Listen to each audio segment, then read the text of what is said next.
Hello everyone, I spent over 200 days managing and building a Shire in the Minecolonies mod while fighting off intense raids, plagues, and working through 3 awesome research trees, and of course trying to keep track of all my needy citizens. Day 1 I spawn in a quaint little desert village. Goal number 1 will be to get enough resources to build a camp, which is really just 5 chests, and then we can get the beginnings of our Shire colony going. In the midst of raiding the village for everything they're worth, the villagers seem to have gathered, presumably meeting over many lost items. I'll be taking their sugarcane here, their beds, and the blast furnace. While searching for a large plains area to call home to our Shire in this seemingly unending desert, I come across an old Minecolonies town, which ironically has been called Evergreen, which according to the historic record, had been wiped out by a plague. British Toast hops in and decides to keep warmth as the desert nights are cold out here. We try not to breathe too much as we spend our first night here, and realize not only will we have to deal with massive raids coming to our Shire, we'll also have to deal with plagues. Day 2, we awake and promptly forget about the possible plagues. I'm sure this won't come back to haunt us in the future. We raid the remains of this village and take a brief look at our map, seeing that the closest plains is about 1,000 blocks southwest of us. On our journey, we find an ancient tomb. After entering, we quickly nope out of here, as zombies start to fall from the ceiling inside. Arriving in the plains, we discover a village has already been established here. We will be dealing with this in the future. And just before the end of our second day, we craft the supply camp, but we'll hold off to find the perfect spot to place this bad boy down. Today's goal is to start our colony. British Toast beckons me to follow her as she's found the perfect spot to erect our supply camp. I stop to trap a sheep, who will be the mayor of our colony for now, and then follow her here to our supply camp. Advancement made, Minecolonies. We have officially started the mod now. Being trapped in here anyway, I decide to see what our supply camp has to offer us. Some basic tools, some resources, a build tool, and a town hall. Hey BT, where should we place this? Does here look like a good spot? No, you want it a little farther back. Okay, let's put it all the way back here then. How's that sound? That looks good. We quickly fill in some lava as our mine colony villagers will try to swim in it. Day 4. After placing our town hall down, we officially found Hobbleton. Let's quickly add British Toast as an office here, and oh, look at that! We have our first villager. Hello, Archie Y. Baldwin. Wow, what a name. Archie would like to give us a little bit of guidance on the colony here, and seeing how this is our first foray into the mod, we accept. Archie informs me the first building that must be built is the Builder's Hut building. This will allow us to hire him as a builder to build the Builder's Hut building, so we can build buildings with the builder. As we plan out our first few buildings locations, let's talk briefly about the plan. Our goal is to build a Shire. Now I know Shire really just means county, but in this case we're going for more the Middle-earth Hobbit definition of a Shire. Hence the name Hobbleton. Many of our buildings will showcase these dark brown blocks with crossed builder's wands on them. These blocks will be our filler material, in this case dirt, and we'll connect to a sort of U-shaped hillside for now. We spend the rest of the day clearing out the area required for the builder's hut, not realizing Archie would have taken care of this for us. We make sure it fits, and then we head to bed. We don't want monsters taking out our only villager. Day 5, I wake up to the sound of British Toast calling for me to come see. It seems she's found a waystone very near our village, which we will be able to teleport to and from other waystones during our travels. Very useful. I find a golden chicken and proceed to trap it as well. For each building, we must craft what I will call the building core block. They're usually pretty cheap, especially starting out. We placed our first builder's hut. Construction tape will appear on the outsides, and Archie has been automatically assigned as the builder here. All we have to do now to get him started is select build options and build building. The builder begins. Now this builder's hut's core actually has a built-in inventory in order to give him the resources and tools he needs to build. As his work building is currently level 0, the only tools he can use are wood or stone. Look at the dozens of different buildings we can construct here, each with their own variants and 5 levels of upgrades. We're really excited to see some of the really cool ones like the barracks or the tavern, stonemaster's hut, archery, bakery, so many. Archie told me to make a resource scroll, which requires leather, so we're hunting cows. We'll be able to link this scroll to his builder's hut and always know what he's missing from the build he's currently working on. And Archie's died. Unfortunately, this will be the first of many deaths in our village. On the bright side, we got enough leather to make a resource scroll. Scrolls in hand, it's time to link these to the builder's hut. Archie has already been replaced by Layla Y. Glover, who has already quite a lot of requests here.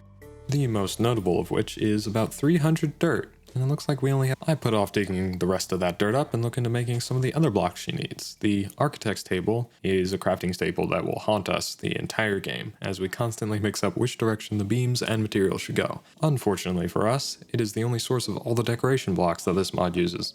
Now that that's done, it's time to dig a hole.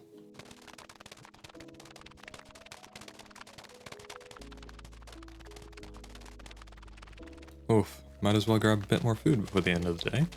And this should be the last of the dirt that Layla needs. With her fully supplied, we bed down after a busy day of shoveling. Day 7, I wake up and spend some time pushing Layla out of a fence post. It turns out she wasn't stuck though. Their AI is actually pretty good. Speaking of AI, let's talk briefly about the current way she builds. For now, she goes back and forth, one line at a time, causing her to travel a lot, even though many blocks are in her reach. In the future, we'll unlock some research for a better pathfinding algorithm called Hilbert, which kind of looks like this. After getting a little wood for some chests to reorganize our chaotic inventories, it looks like Layla has just finished her building, which at level 1 looks like a dirt house, because it is. Let's take a look at what the other citizens that have spawned into her colony have to say. After telling Jasmine we have successfully placed the builder's hut, she instructs us our next step is to build a tavern so our citizens don't have to sleep outside, and more importantly are safe at night. It sounds like a good move to me. Speaking of safety, we should probably get some of these guard towers going. We sleep away the villager-hungry monsters and then figure out where to place this cool new guard tower. Once the guard tower is built, it actually also serves as homes or residences for the guards stationed there to sleep at night at and be safe at night. Layla has a new laundry list of items for us, and also I'm a cow. An orange cow. We have the morph mod, so any animal I've unalived I can turn into. Some have abilities, but some are just fun. We also have a quest log now, which we can link to the town hall to track the quests our villagers will give us. Though obviously we have none yet. British Toast has an idea for our other guard tower up on this little kind of hill overlooking the cul-de-sac. Now you see why British Toast is here helping me out. This is a beautiful spot for this. Time to get started on that laundry list of items, some basic tools, and other resources. Okay, that took the rest of the day. Let's make as much as we can with these materials and give it to Layla. Day 9, I get a much needed iron upgrade for my pickaxe and test it out, getting some resources out of this new ravine I found. Remember that waystone we found earlier? That comes in handy as a quick teleport out of the ravine so we can head home and sleep just as the sun sets. Day 10, I think it's about time we get started with the create mod. First, we should smelt up all these resources we gathered and get a ton of wood. We'll use create to automate as many resources as we can, starting with cobblestone. Wait, what is that? We have a little farm growing on top of our house? Let's see what's up there. Carrots, potatoes, and wheat. Oh, perfect. The holy trinity of village foods. Layla seems to have stopped working, so I go over to see what she needs. Turns out, she's stuck in a hole. And this is not the last time that will happen. Fortunately, all I need to do is give her a shovel and stock the extra ones in her hut. And that's it for day 10. Day 11, it's time to build some water wheels to power up a cobblestone generator. This looks good, but is going to require way more gears to speed this thing up. There we go. We officially have our first automation. And it only took 2 days to make. In between building the water wheels and trying to speed it up, I found Layla stuck in a hole. Again. At least she's with Allie this time, who would really like a house to live on. I know. We're working on it, buddy. Day 12, I stay up way too late trying to herd some cows, and Jasmine's life is the cost of that. At least she's not our builder, so I don't mind too much, but at this point I had failed to realize that when someone in your colony dies, nobody works the next day, because they are mourning. So yeah, that makes the beginning a pretty slow process. Luckily, you could watch this heavily edited, so it won't feel like that to you. A quick note on that, I know these videos are a bit different from my normal content, and actually they require a ton of man hours put into especially editing. So if you do enjoy or just want to help out the channel, and by proxy my sanity, give the video a like or leave a comment, as I do respond to all of them. Thank you. Look at all the cows we've herded. Well, mostly cows. I'm pretty sure one of these is a sheep. We have plenty of wheat to breed them with, so we can make a bunch of those cute little calves. And then juice their parents in front of them for the leather.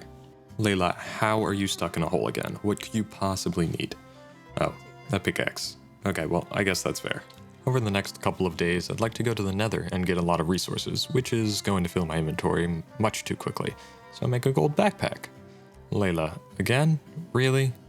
Oh my goodness, how do you keep getting stuck in holes? There, I'll just dig this little thing out. Now you're free. How's that sound? What do you want? Oh, you want another pickaxe. Okay, how about I make 5? Wait, where the heck did you go? It looks like you snuck by me? Here, this should last you a while. Let's uncover that surface lava pit so we can use it to make a nether portal. We'll just have to remember to cover it up afterwards so villagers don't decide to go swimming in it like a hot spring. Gosh, I really should have made this portal a lot closer to the lava pool, or at least made another bucket. This took almost a whole day just to make a nether portal. Hi Layla, how's it going?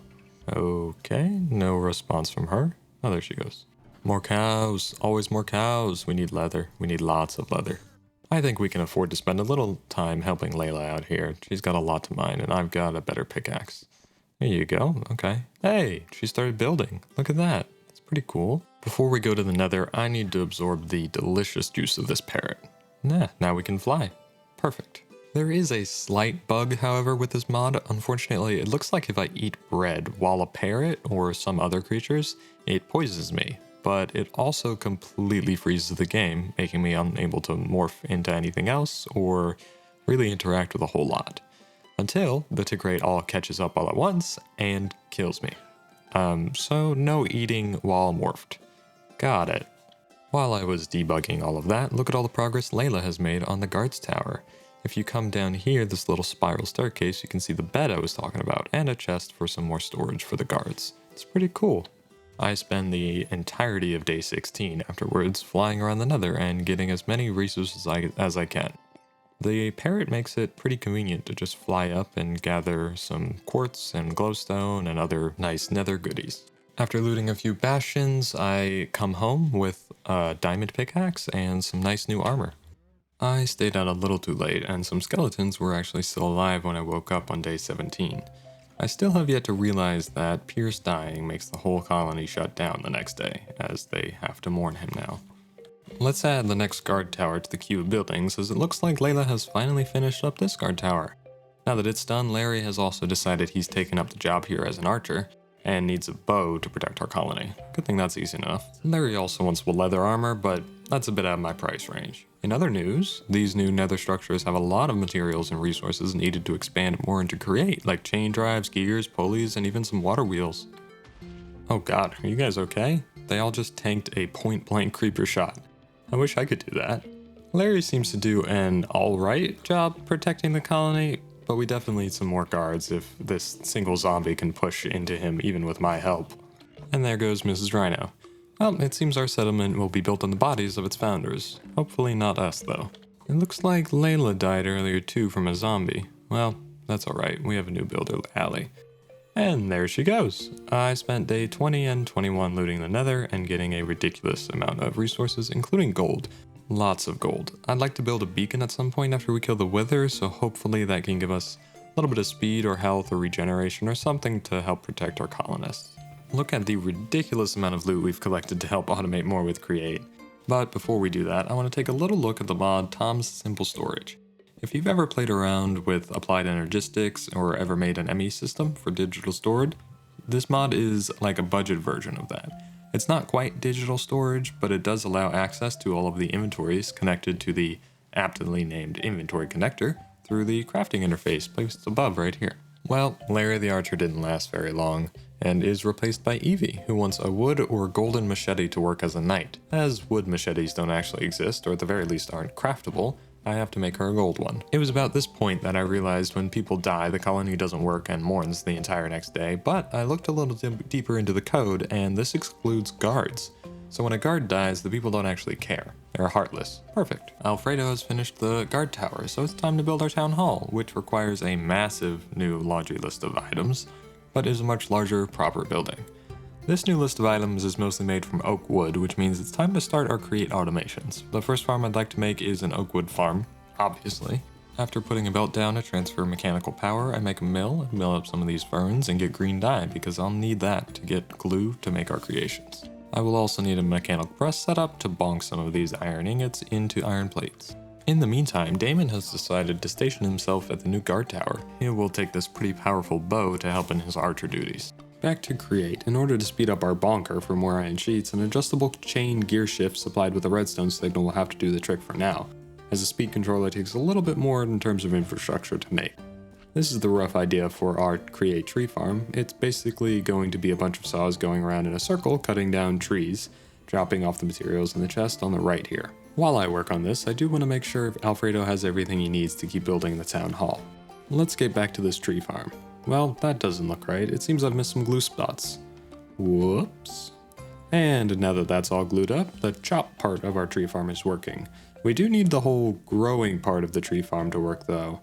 We'll be making deploys for that, which requires brass made in a mixer heated by a blaze burner. Scoop. If we feed our new blaze pet a little coal and pop some copper and zinc into this basin below the mixer, it will make our brass for us now. Up until day 35, I spent just getting resources because some of the future builds are big. Really big.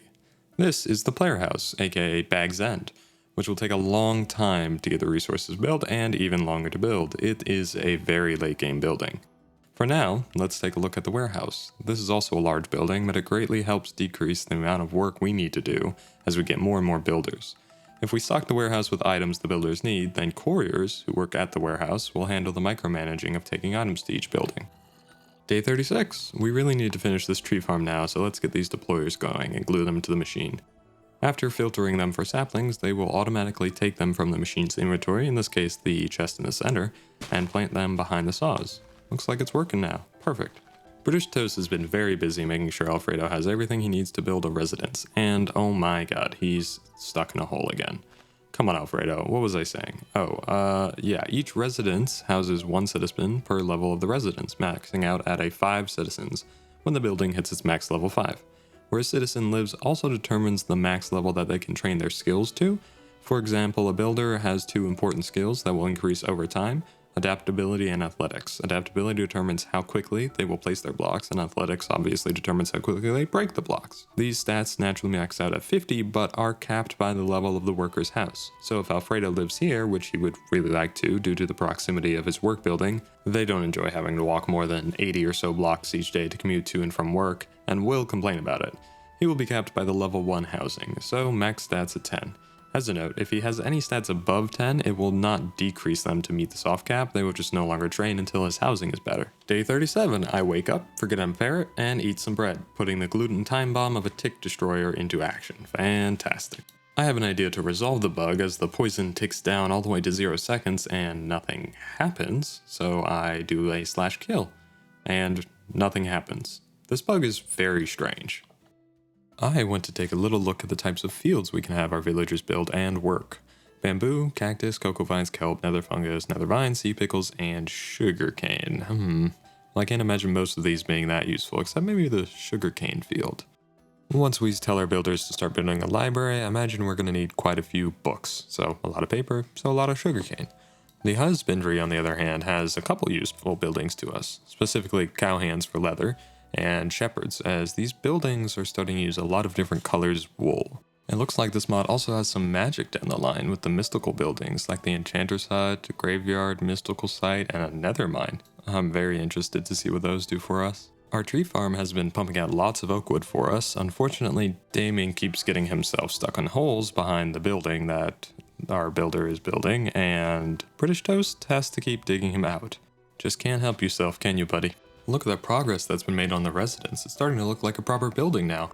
Damon is making sure there's no funny business going on with this traveling trader, it looks like. I also don't trust anyone wandering around with 2 llamas looking to trade. We have been running out of inventory space in our terminal much too often. So far, we've mostly been using these barrels as they all connect to each other and then the inventory connector by proxy. However, there are also upgraded versions of chests from the same sophisticated storage mod, which will link up as well. So a handful more of these double copper chests will give us a huge increase in storage. I'm aghast. Whee! These guys are slow. Anyway, digging this little hole for our storage also has the benefit of looking much nicer on the surface, especially if we get rid of these cables sticking out of the back for no reason now. In the meantime, despite our builders being very busy making this nice little residence for them, Alfredo has decided to stay out in the rain and complain about his clothes getting wet. Go inside. Go inside then.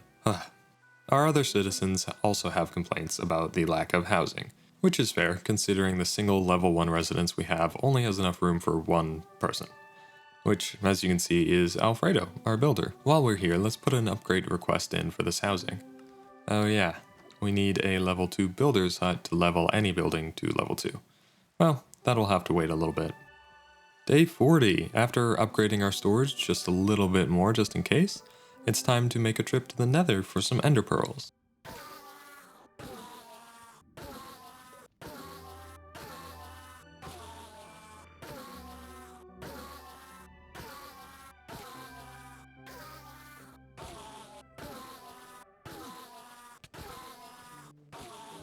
Okay, back home. That should be enough ender pearls for now. I really only needed a couple because eventually I want to make wireless crafting terminals to access our inventory storage from anywhere.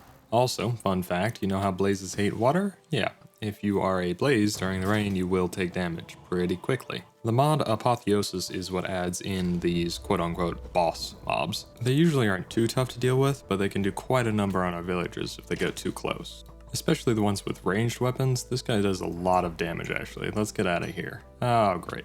Let's get our stuff. Oh no, British Toast also died. That usually means something is in the village. Ooh, we've scored ourselves a skeleton horse. These guys are really cool and for some reason don't burn up in the rain like normal skeletons. I guess they have stronger bones? Either way, we're gonna keep Bony Boy here as a little mascot. Day 41, there is a second skeleton horse stuck atop one of our fruit trees.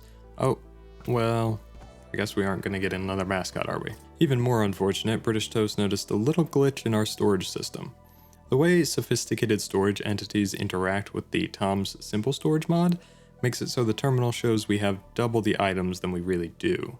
No, it doesn't actually duplicate the items, it just shows as double, which is really inconvenient for trying to figure out what you have.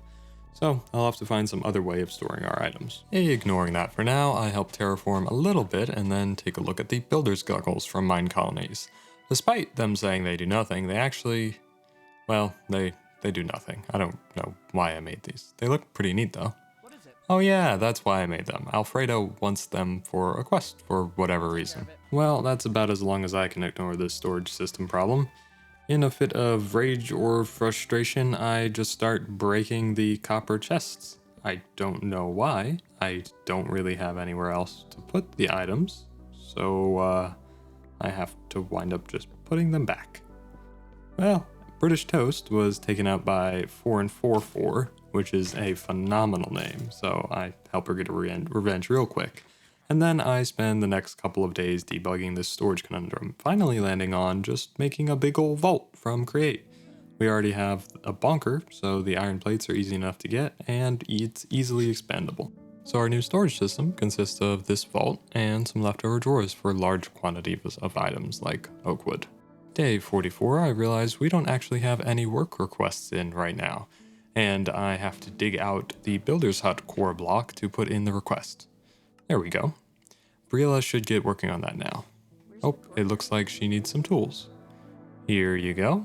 And here are all the tools you could possibly need. Let's go ahead and make that wireless terminal, which I quickly realize isn't extremely useful as the unupgraded version.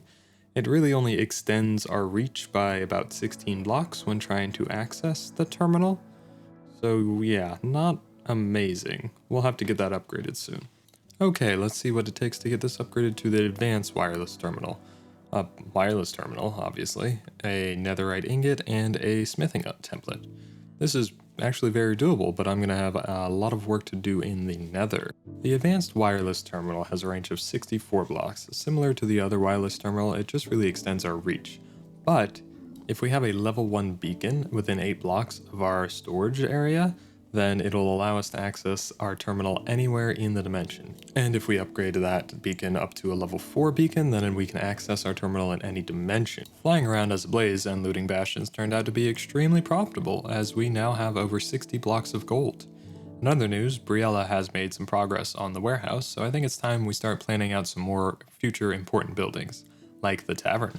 The tavern not only acts as housing for some of our citizens, it will also attract some visitors to the colony who we can hire if we have enough housing. See the problem here? Yeah, we need to build a lot more residences. But when we are able to grant citizenship to those visitors staying in Hobbleton, they will have much better starting stats than our current citizens. Thank God, because our builder is very, very slow. I think this looks like the perfect spot for our tavern, right next to our town hall. Let's just grab our tavern core block real quick and... Okay, let's put the work order in, and Alfredo should get started almost immediately. Oh, there we go. Now let's check in on our colonists. Briella is still very upset that she doesn't have a house. Fair enough, but nothing I can do about that immediately. And Alfredo wants a hoe to continue working.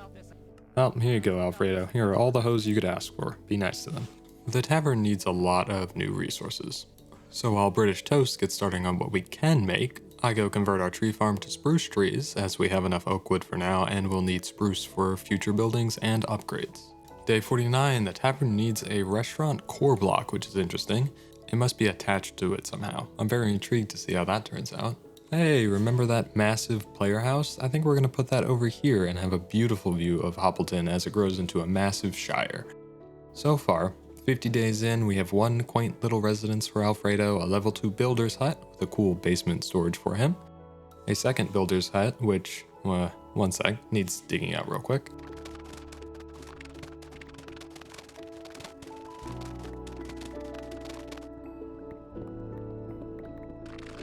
Oof, what a job. And of course we have our town hall and a couple guard towers for safety. Obviously we're picking up on day 51, we need a lot of resources, so it's time to automate a little more with Create. I'd like to make a big old quarry.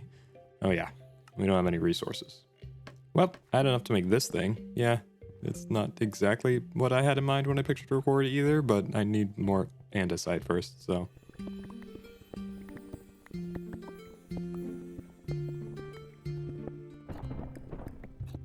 Hey, I made a quarry.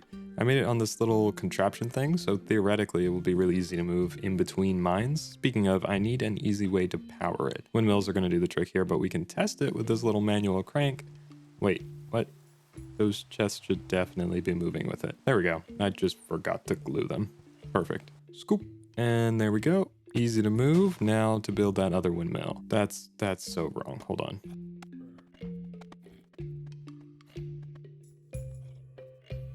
Hey, it's actually working. Wow, it's very slow, but so long as I keep it chunk loaded, it should be a decent supply of resources for us. Also, I built another windmill. I don't remember why. I didn't even hook it up to those machines there. Whoa, that's kind of trippy how far it's already gone down. We are going to need some space to store all these items, so I get to clearing out all these random armor pieces we have for some reason. These guys just love to interrupt me over here, huh? Well, I grabbed the best gear we have. Guess that means it's time to fight the Wither, huh?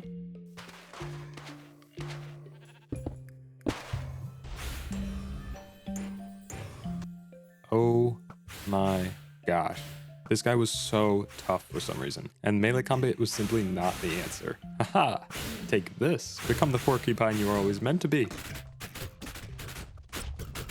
Oh, thank God that actually worked. Went ahead and looted some bastions for the rest of the gold I needed to make a level 3 beacon, because if within a few blocks of my storage system, it makes it accessible anywhere in the dimension. So this makes transporting resources from the quarry a whole lot easier. Now we have to work on processing those resources though, so I made enough mechanical crafters to craft up a few crushing wheels, and then remembered I had to power them. Good thing I made that windmill earlier and can hook it up. Oh my God, it's so slow. Are you kidding me? I did the recipe wrong after all of that. And second time's the charm, as they always say. Now we have our crushing wheels. Also, while working on resource gathering, I had been intermittently checking in on our citizens, giving them what they needed to keep working, like a stone hoe. This setup actually took a lot longer than I thought it would, as I had to make brass for this fancy schmancy speed controller, so it was much easier to control. Day 75, I took a brief break from that and tried to help British Toast fight the Lich in the Twilight Forest. It took us way too long to realize this was a shadow duplicate of the Lich, and therefore we couldn't actually hurt or break its shields, so this was a bit crazy. We did eventually find the real Lich hidden up in his tower and absolutely destroyed him. It definitely wasn't closed at all. Why are you not going into the chute? These are supposed to function just like hoppers, but apparently have one exception.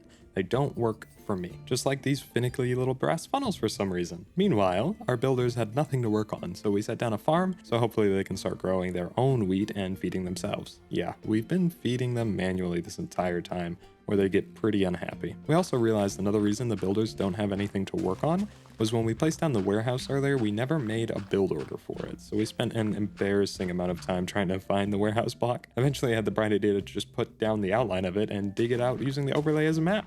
Found it.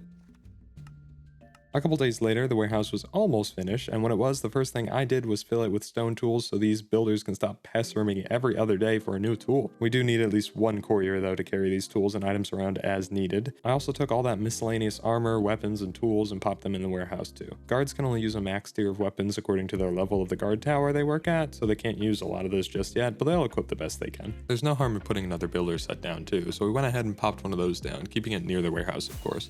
Crap, at the end of day 81 we got a raid. They always happen at dusk, so you have time to sleep through the night real quick and then deal with it without all the night monsters harrying you at the same time.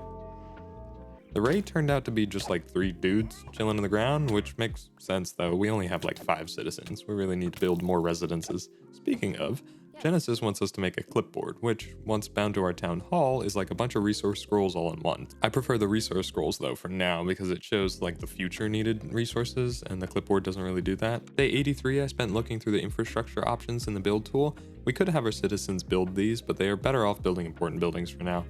I was looking through the options for inspiration and then realized I should make some paths for our citizens. There's a long list of blocks the citizens walk a little faster on. Paths are one of them, so not only is this aesthetic, it will also speed our people up a little bit. I also needed gold. Lots of gold. It's a good thing these bastions have a ridiculous amount. Why do you need so much gold, you might ask? You already have a level 3 gold beacon. Well, I'll tell you, as a beautiful little golden chicken. If I get my beacon to max level, the storage system will be accessible in any dimension, as well as from any distance, so as long as it's chunk loaded in, of course. British Toast is in the Twilight Forest right now, with a quickly crowding inventory and backpack. It would also help me get more loot from the Nether without making so many trips back and forth, like more gold. A hoard's worth of gold, some may say. Quarry is going well, but I want it to be much faster, so after spending a whole day crafting up another speed controller, I really should have just bulk crafted like 10 of these. I added to the contraption setup along with the windmill, which I expanded to help with the increased stress load. And I have no idea how this happened. My best guess is I deactivated the quarry while it was mining somehow. It glitched underneath the blocks. There we go. It runs much quicker now though. It's finally time to upgrade some of the builder's hut because we can't actually upgrade any other building until the builder's hut is upgraded to that level first. Don't these paths look nice though? I also preemptively put in a build request to upgrade our town hall. Rodney is currently working on a shepherd's hut BT placed down a bit ago because these builds require a surprising amount of wool. The village is starting to get in the way, so we peacefully asked them to move. Wow, the quarry is already done. I tested moving it on a rail system instead of picking it up and placing it down, and it does work, but you have to move the cart assembler manually anyway. In the time it took me to clear out a path for the quarry to move along, it finishes and is ready to be moved. Oh god, oh no, stop, what? It seems if it goes off the rails, it just likes to spin around and destroy everything? I guess I'll just manually move it. It's not that much work because I've marked it all out already. Scratch that. It finishes mining down so quickly I'd have to move it like twice a day. That just means I should expand it, I guess. Double the size, that's much better. I finally got our ore processing working. Raw ores get sent into the crushing wheels and then get washed out by the fan on the left for a little extra resources. We have so much cobblestone now that I had to hook up a barrel so it stopped clogging up an entire system. I also made a little enchanting setup and remembered we have the apotheosis mod, which is really cool. It makes it so I have no idea how enchanting works. But with a little investigating, it looks like I needed some more setup to get fortune or something, which is really the only enchantment I care about right now, so oh well. I wanted to make an automatic feeding upgrade real quick to my backpack, so I took care of some overpopulation issues, and what are you doing in here? We were also running low on wood because I dismantled the water wheel setup we had and replaced it with the windmill, but never powered the wood farm with the windmill, so I went and built another windmill for some reason instead of just hooking it up. Our forester decided the newly grown trees would be a great target and got sliced in half by the saws. Whoops, I guess we should villager-proof this place. There, all fenced off. We shouldn't have any more bisectings now, hopefully. I encountered a new issue with our quarry on day 93. Sometimes it mines past lava, and then the lava gets hit by the water above and turns into obsidian, trapping our quarry underneath. So I spent almost the rest of the day mining our quarry out from chunks of obsidian and blocking off water and lava sources. And while I'm here, why not expand the quarry? It would be cool to eventually be able to mine a whole chunk all at once. Now that's a quarry. I also added some stack upgrades to the chest to account for the extra resources. Oh hi, don't let me interrupt you two. Maya the lumberjack, or rather lumberjill, and Amara seem to be getting along. Another raid? These are getting more and more frequent as the colony grows. What is it this time? Oh wow, 5 of them. That's almost double the last raid. My axe is going to be enough to deal with them, but these are scaling really quickly.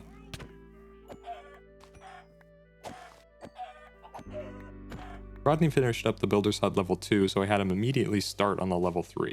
And oh my gosh, this takes so many new resources we haven't crafted or stockpiled up in the warehouse for them yet. Most notable, we are going to need a lot of stone and stone bricks. While setting up an automated charcoal and stone area, Maya the Forester was slain by a zombie piglin somehow. Figuring she just wandered through the portal accidentally, I didn't bother to check or pay it much mind. I'm sure this won't lead to more future incidents. For some ungodly reason, Rodney needs nether bricks for the level 3 builder's hut, so time for another trip to the nether. Who are you? Swanky Stella the Mighty. Wow, Your buffs are glowing and fire resistance. That's pretty sad for an epic boss. Now that I think about it, Swanky Stella was probably the one who killed Maya as she was so near the portal. Even though I've avenged her though, our citizens aren't going to work because they're mourning or whatever. Oh, okay, this is an actual issue. There goes another forester. There must be a piglin over there or something. Let's fence this in so no more get through. I made a stonecutters upgrade for my backpack, but unfortunately there's no architect's table upgrade, which is like 90% of what we use to make blocks for Minecolonies. Day 98, I went ahead and paused our tree farm and swapped the wood out for spruce and oak, because we're starting to need actually a lot of both for the buildings. With our automatic stone setup, it was pretty easy to stockpile the new resources they needed for our new buildings, mostly consisting of stone blocks and stone creations. And briefly checking out our town hall, we have 12 citizens now. 1 archer, 3 builders, 1 cook, 1 courier, 1 farmer, 1 forester, 1 knight, 1 shepherd, and 2 useless children. I didn't know this at the time, but you can actually turn off automatic citizen spawning, which will turn off children. They are really just a nuisance in this, as they take up housing space and cannot do any labor. Dang child labor laws. Later on, once you have a school, you can turn it back on and then train free super citizens by training their stats from a young age using the education system in Minecolonies. Our farmer Collins is very upset because she doesn't have enough fields to work on. Even though she isn't using the dang sugarcane field we made her, I don't know what's wrong with her. On the bright side, I found out if we make some maps, we can put them in the town hall and unlock this neat little interface which shows our houses and citizens and other stuff.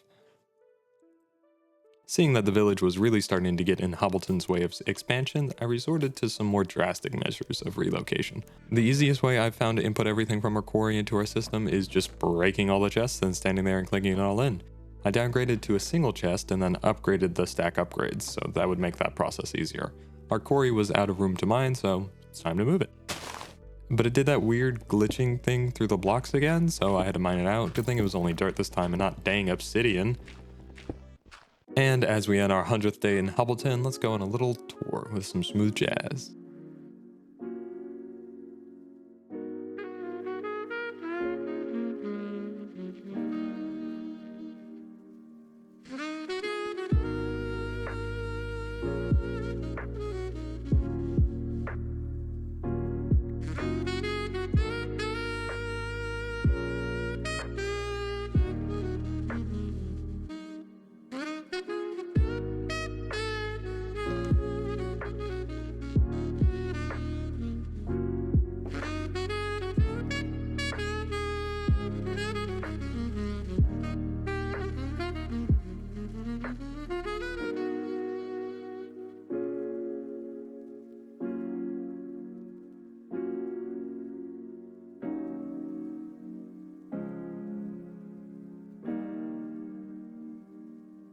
Hello everyone, welcome to the next 150 days in Hobbleton. Last we left off, I discovered this awesome hobbit statue that I can have my builders build, so let's get some resources they need. First off, a bunch of terracotta. Good thing there's a Badlands like super close to here. Collins is still very upset that she is idle at her job despite having fields to work, and I realize this is actually affecting our global happiness. Not good, but I have no idea how to help her, honestly. It looks like Rodney just finished our first level 3 builder's hut, and in the meantime, British Toast got our shepherd's hut up and running. Although the shepherd keeps dyeing them random colors for some reason.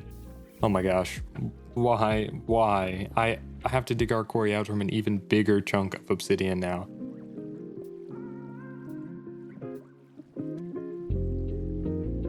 I might just move the quarry to another spot and hope for the best. While fixing the quarry, BT was busy ordering some builder quests for a university so we can finally start down those research trees, and a new residence for more people. There we go, move the quarry and it's working again. Let's hope it stays that way.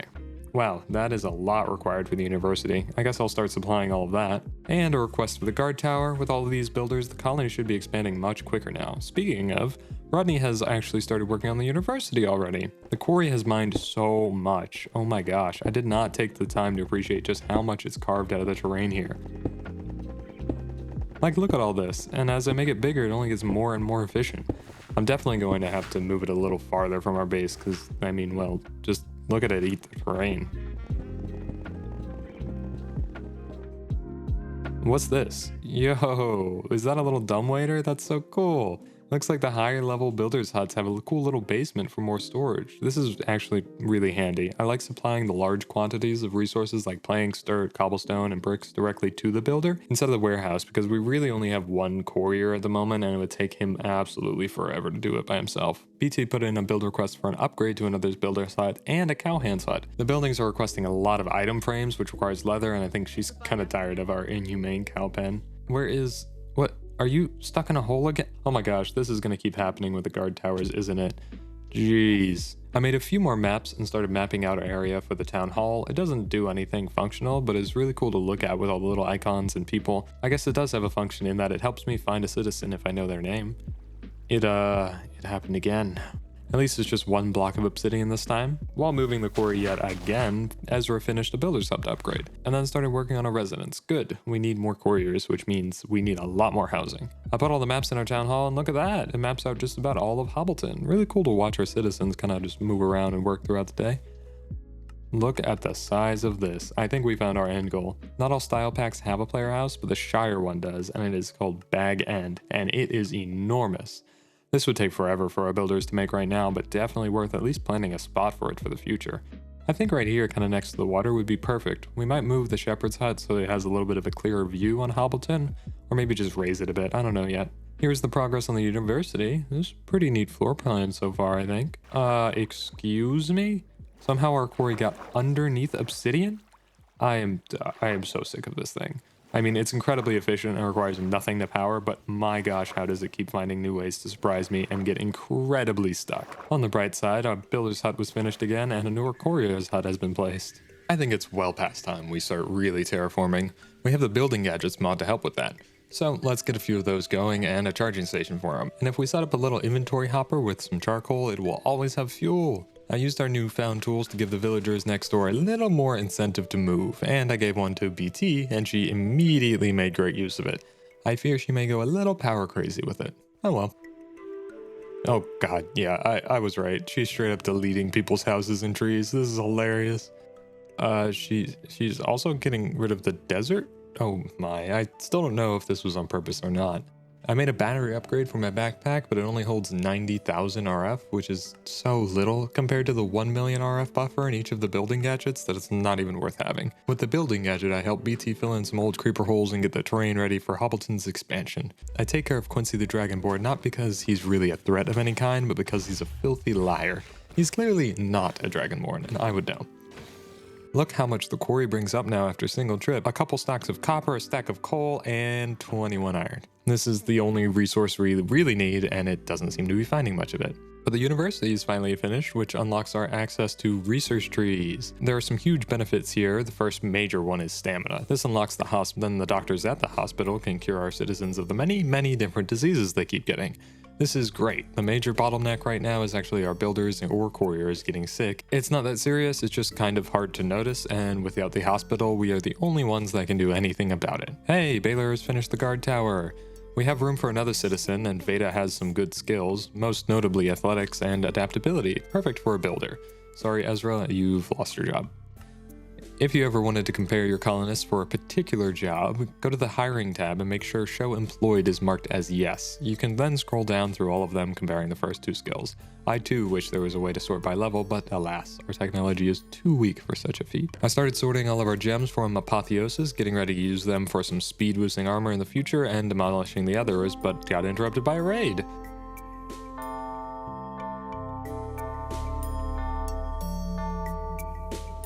Oh, I'm so sorry. These guys spawned in a river this time, and they really are not great swimmers. Sucks to suck, I guess. The exchanging gadget is really fun to use. I made a bunch of deep slate tiles and replaced everything in our basement. I really like the way it looks now with the gold beacon and the dark tiles. Remember that big pyramid from like day 2 of the series? I went back to it feeling confident, and there were a bunch of puzzles I simply could not figure out. I spent a lot of time trying to, and never found out the answers to any except one, which led to another puzzle I couldn't do. Oh, also I moved the quarry. It was a little too close to the base. And we had enough dirt, so I moved it to the desert. Not only because of BT's desert distaste, but also because we needed some more sand for glass. We needed some prismarine for our level 4 builder set, and I really didn't want to find an ocean monument. Luckily, Create has an answer for that. Burning up some lapis with soulfire, I think it's called, gives us all the prismarine we could ask for. Stamina is finished being researched, so Keen is next on the docket. This will unlock the library for us, which doesn't do much on its own, but higher levels of library is a requirement for a lot of important researches in the university. All of this glass I'm smelting up is not only for our buildings, but also I'd like our beacon to have a bit of a big old glass floor showcasing it. Just like this, yeah, I'll probably expand that in the future. I bulk crafted a ton of oak plank variations and shoved them in the warehouse with more armor and tools. Our Callahan's hut is finished, so let's herd all these guys over there.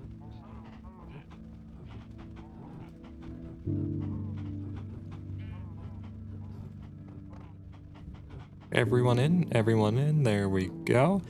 Why is there always a random little guy with cows? Last time it was a chicken. We have 2 more spots for citizens, so I hired Nathan Reeves and hold off on the second one. Their stats, the visitors we have right now, just aren't that great. I put in an upgrade request for the warehouse because all these new materials, armor, weapons, and all that stuff is starting to really fill it up.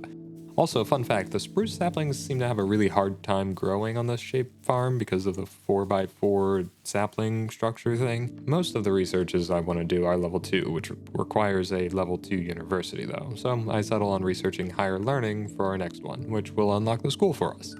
Oh, look at that. Not a raid, but a bunch of pillagers are over here by the forester's hut. This thing must have bad juju or something. The forester died 3 times. The zombie piglin was sawed in half by our tree farm, and now the first pillagers I've seen are over here trying to take out the newest forester's mason. Oh gosh, he probably won't last long. Our quarry has been very busy in the desert, finally getting some more iron for us. Baylor was shot by a honeyed archer? A what now? Is that a skeleton on a bee? That's wild. I think it's time we spawn-proof this area. Adding a ton of torches and some walls, this should protect it. The building gadgets make quick work of this too. Also, we can place torches down in a big grid pattern. It's a little dense, but it will stop mobs from spawning inside our hobbleton. Oh gosh, it won't prevent raids though. There's a small army of them now. I tried getting the create floodlights to work. It says they just need a redstone signal to turn on, but it really doesn't seem to do anything at all. Corey's hut is done though. I don't know why I came back to this pyramid determination, I suppose. At one point I got frustrated and I just put a bunch of redstone torches on the walls. It didn't help. I did find one puzzle I could solve. It was literally just shoot the targets. So not much of a puzzle, and the loot was kind of meh though. I got them all to light up and nothing happened. I really hoped turning them all off was the answer, but it wasn't. The only thing I could think is there is some specific sequence you need to unlock or find to do something. I don't know, maybe I'll come back to it one day. On my way out, I did find this area, and well, you'll see what happens.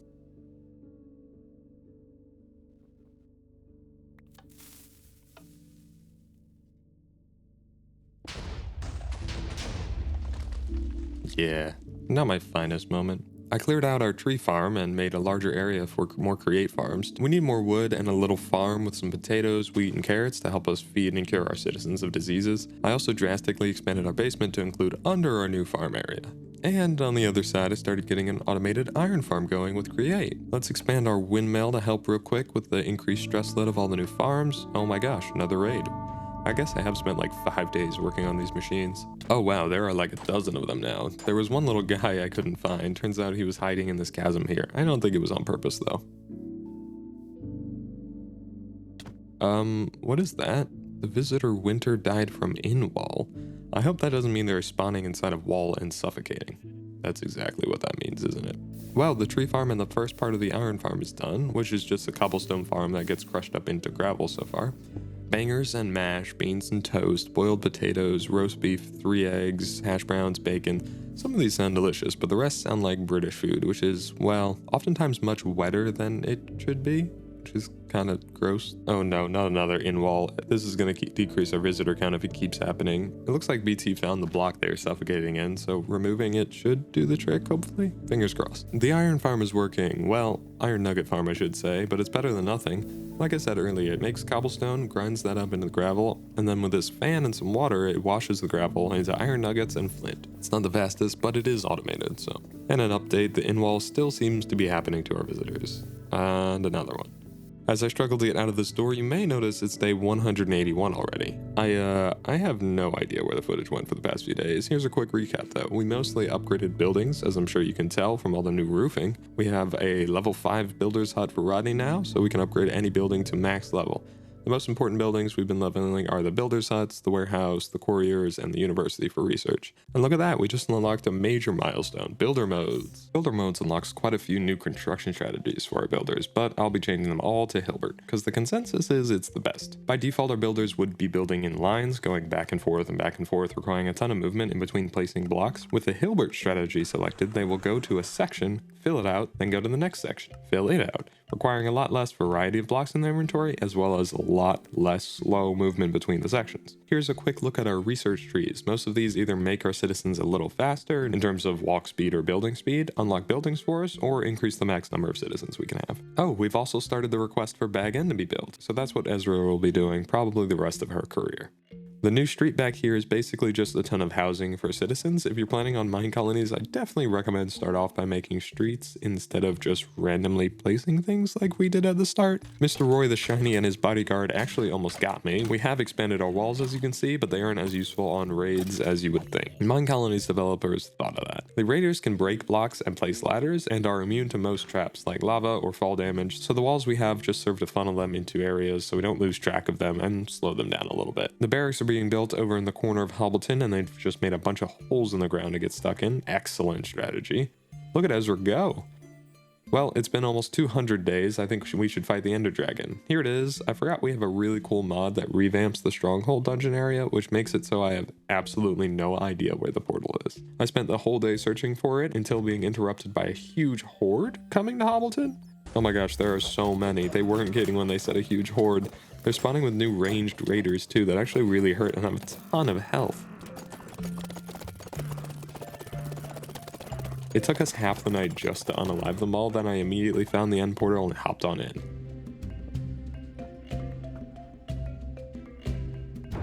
Oh whoa, that mod revamps the end too. Holy, this looks so cool. Oh, that guy was easy. We have 35 citizens now, 6 of which are builders, and we have 3 free spots for more. It's time to have these guys make their own blocks though. Let's start out with making a stonemason, which will allow them to start crafting up the different stone and brick. If you are enjoying the series or just the Mine Colonies content in general, be sure to hit that subscribe button or the like, I appreciate it, or leave a comment on what else you'd like to see.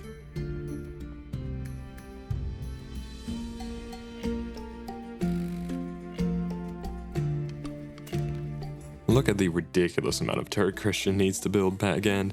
I know Ezra was working on it, but Christian is faster, so I gave her the job instead. And they're already finished 37%, which is way more than I could have expected. We've got another huge horde of Amazons again. My gosh, their spears really hurt. You guys okay? Ouch. Okay, rude. We spent the next few days just kind of letting the colony do its thing, and look how deep this mine goes. This is crazy. I'm glad our miner hasn't run into lava yet. And as we wake on day 200, here is the colony in all its glory, standing almost 50 citizens tall. We have a well-stocked level 5 builder's hut, a massive warehouse,